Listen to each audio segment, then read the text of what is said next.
Tonight on CTV, we bring you updates on the Elk Fire that burned out of control. Then Fort Collins police are increasing enforcement at railroads. And find out which restaurant is coming to the Lory Student Center. All this and more tonight on CTV.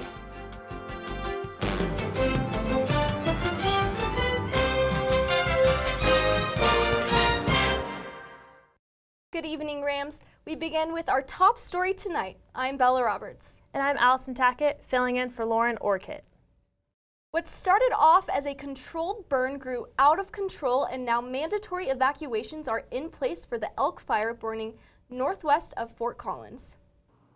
That's right, Bella. As of this morning, 622 acres have burned, and the fire is at 50% containment. The fire has caused an air quality alert to be issued in Larimer County. Just over an hour ago, Larimer County sheriffs lifted the voluntary evacuations that were in place for gates 1 through 12, but gate 13 and North Rim Road are still under mandatory evacuations. For updates on this fire, you can follow Larimer Sheriff on Twitter. A pedestrian who was killed Friday evening was identified by Fort Collins police as 23-year-old Marvin Hernandez of Fort Collins. According to the news release, the cause of Martinez's death was found to be multiple blunt force injuries. According to the Coloradoan, this marks the third pedestrian death in Fort Collins in the past 2 months. The Associated Students of CSU met last night. It was met with a chairman stepping down. I state your name. ASCSU has a lot going on this month, starting with having a guest speaker come in from the Women's Advocacy Center to inform us on everything that our student fees are covering with this program. And then our men's program coordinator, which is the violence prevention coordinator, is also student fee funded. Also, there are some exciting additions that our student fees are going towards throughout campus, starting with bird scooters and an ice rink coming up in February. Go ice skating in February, maybe with a loved one, maybe with a friend, whatever it might be. Maybe by yourself. I'll probably be by myself, but it'll be Alyson Tackett, CTV, Channel 11. As part of that position.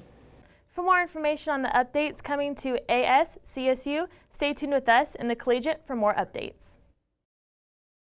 The Charlie Kirk and Donald Trump Jr. visit has various groups weighing in on the event. According to the Collegiate, the University Turning Point USA and CSU Young Democratic Socialists have released statements. YDS has a petition asking for the university to cancel the event, but the university sent out an email to faculty and staff saying that the First Amendment dictates who can and cannot speak on campus. In an email to the Collegiate, TPUSA President Gabby Brown said, quote, "We welcome all students of different political beliefs to join us and engage in respectful discussion and debate on the key issues like free speech, limited government, and capital markets." The event will take place Tuesday, October 22nd at 7 in the evening at the UCA. Stay tuned for continuing coverage on the event.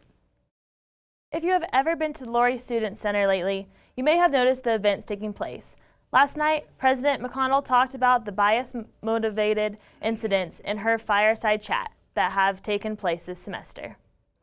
The 19th Annual Diversity Symposium hosted a fireside chat with Colorado State University President Joyce McConnell, Vice President for Student Affairs Blanche Hughes, and Vice President for Diversity Mary Ontiveros. McConnell discussed the strength it took for many students to stand up and speak at the ASCSU meeting earlier this semester regarding the blackface incident. I was so excited that they went up to that microphone and said, CSU, you got to do better. This is not okay. You've invited us here. So you are going to include us.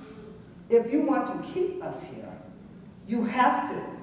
That's amazing. I was so proud. So I came and I wanted to hear from the people in charge today because I think as students we don't get a lot of communication all the time, and when I talk to my supervisors and other people in the student affairs profession, they know so much more than I do, and so it's really nice to hear it as I don't remember who said it, but of hearing it directly from the people in charge rather from my friends or people I know. So. She also talked about social justice and what it meant to her family during her childhood. And he said to me, "Oh, honey, don't you know justice doesn't happen in the courtroom." Hughes talked about her own experiences with racism in college. And one of the things that students have said loud and clear, and I deeply appreciate, is they have said, look, this is on you. You, the leadership at this university, have to do something about this, and it can't be on the backs of the students.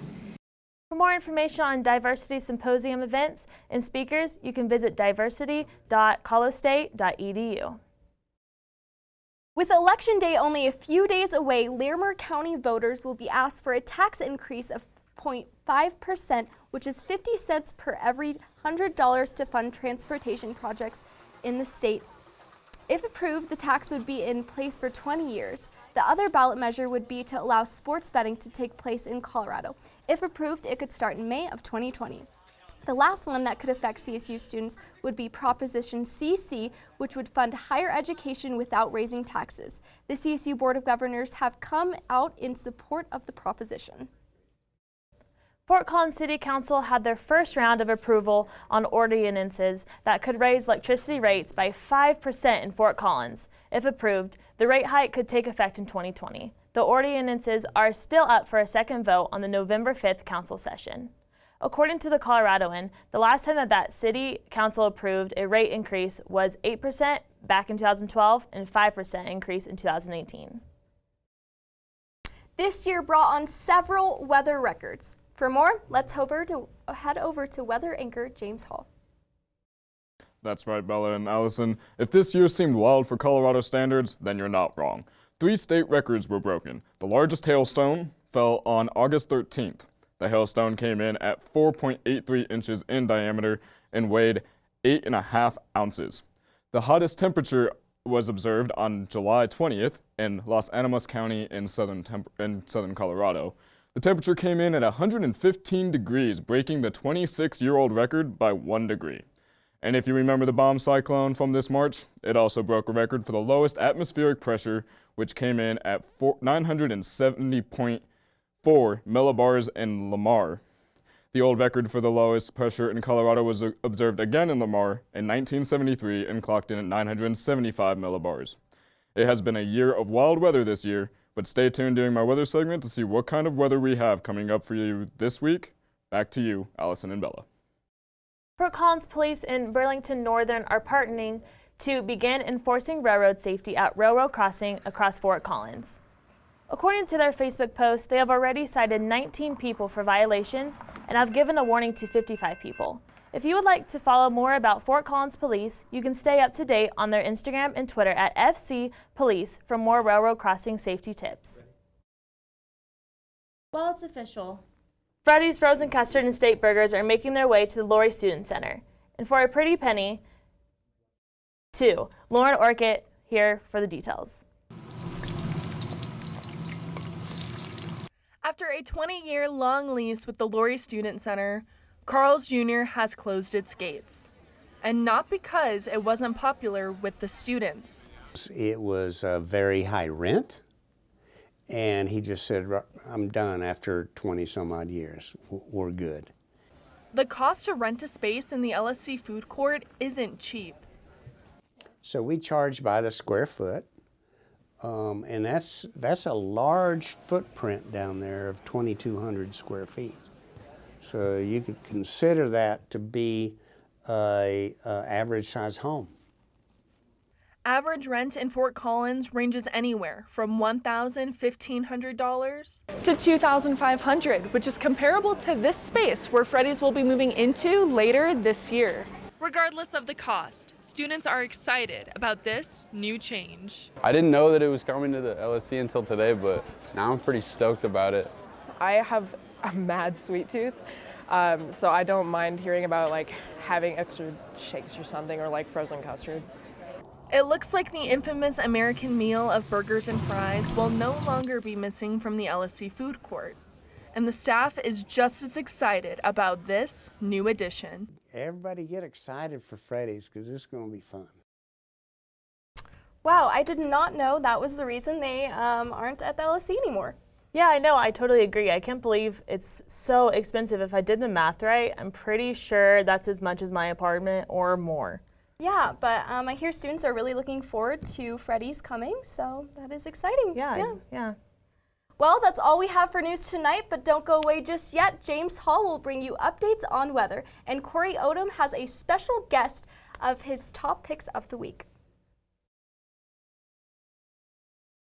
On an animal feast coming to Fort Collins. Stay tuned for more after the break.